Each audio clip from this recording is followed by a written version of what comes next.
चाल, कैंची को चाल में कैसे लाते हैं? चाल में आइए साहब देखें कि कैंची चाल में कैसे आती है।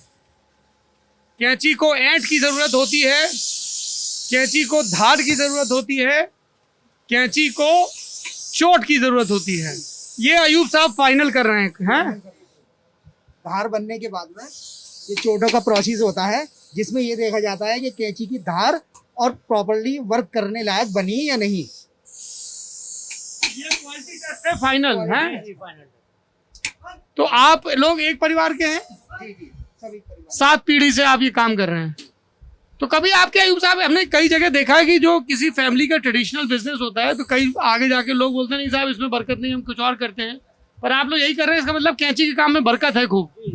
देखिए, जिस काम से परिवार पल रहा है वो काम अच्छा है, और जिसमें परिवार पलने की दिक्कत आ रही है वो काम सही नहीं है। काम सब अच्छे हैं। अल्लाह ताला ने किस काम में किस में बरकत दी है, किस आदमी के लिए कौन सा काम चुना है, तो वही जानता है। अल्लाह का शुक्र हमारा अपने उसमें गुजारा में चल रहा है, लेकिन अब आकर के बहुत परेशानी हो रही है। किस तरह की परेशानी हो? लॉकडाउन के बाद मटेरियल महंगा होना और मार्केट लो हो जाना। मार्केट में माल सेल नहीं है अब इतनी। सेल नहीं। जी, पीछे से मार्केट के बहुत रॉ मटेरियल के काफ़ी रेट बढ़ चुके हैं, काफ़ी रेट बढ़ गए हैं, तो अब हमें दिक्कत आपको कैंची का दाम बढ़ाना होगा। नहीं, मार्केट से दाम तो जब बढ़े ना, जब मार्केट में कुछ वो डिमांड हो। अब डिमांड नहीं है, पीछे से महंगा खरीद रहे हैं, हमारे पुराने रेट में माल जा रहा है तो नुकसान हो रहा है, मार्जिन घट गया। मार्जिन घट गया। तो आप ये अभी तैयार कैंची है या ये तैयार कैंची है? ये तैयार कैंची है ये। तो आप इसमें चेक करिए, क्या चेक करते हैं? उठाइए एक पीस।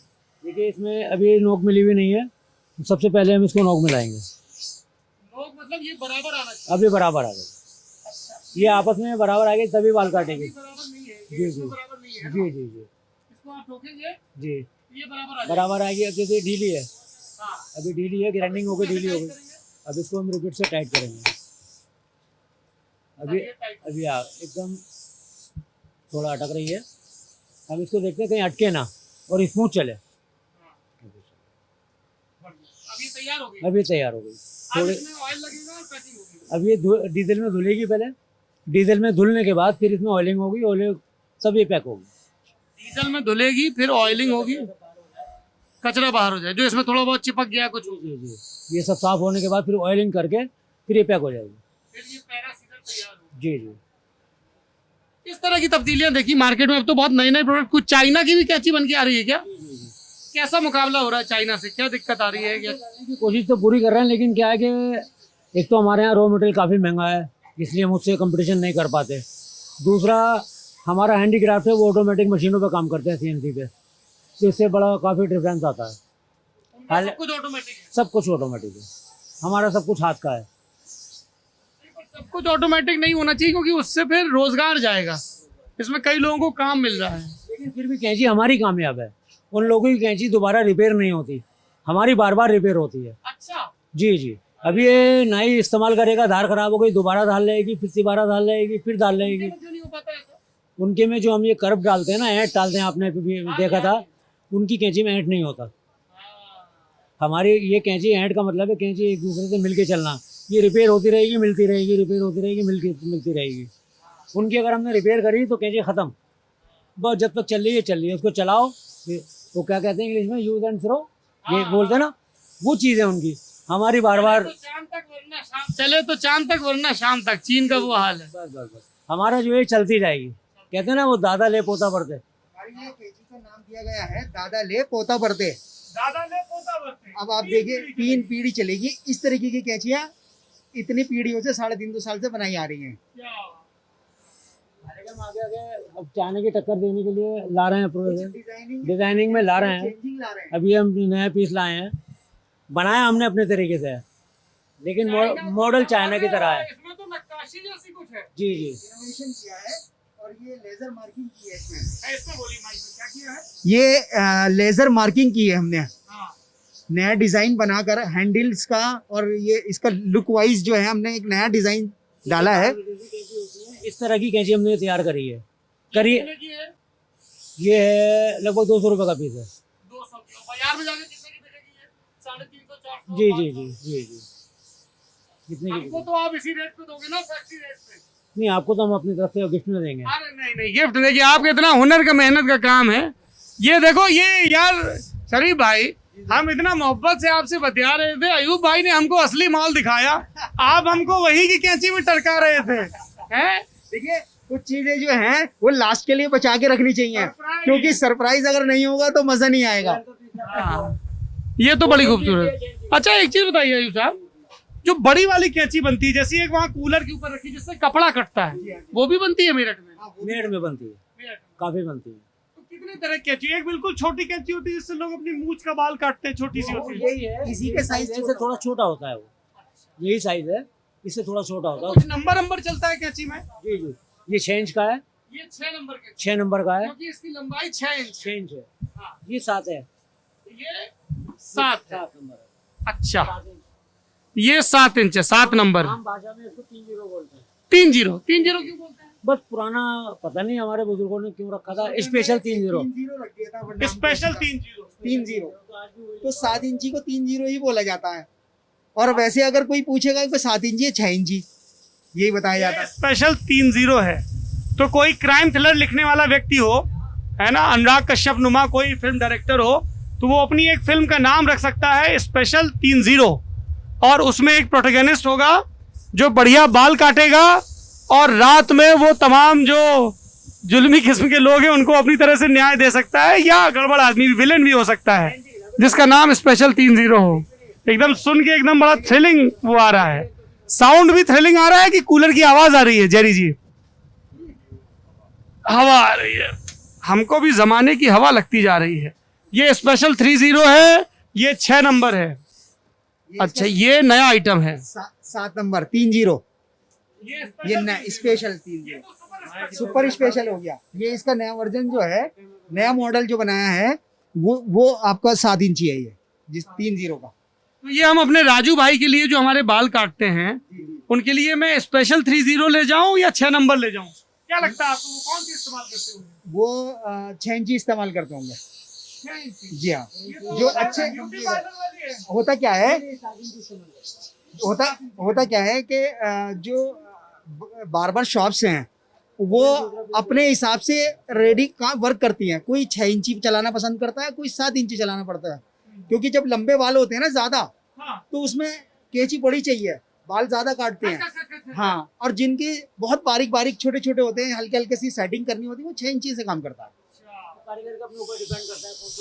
तो मैं सेफ खेलता हूँ, उनके लिए एक 6 इंची खरीद लेता हूँ, एक 7 इंची खरीद लेता हूँ।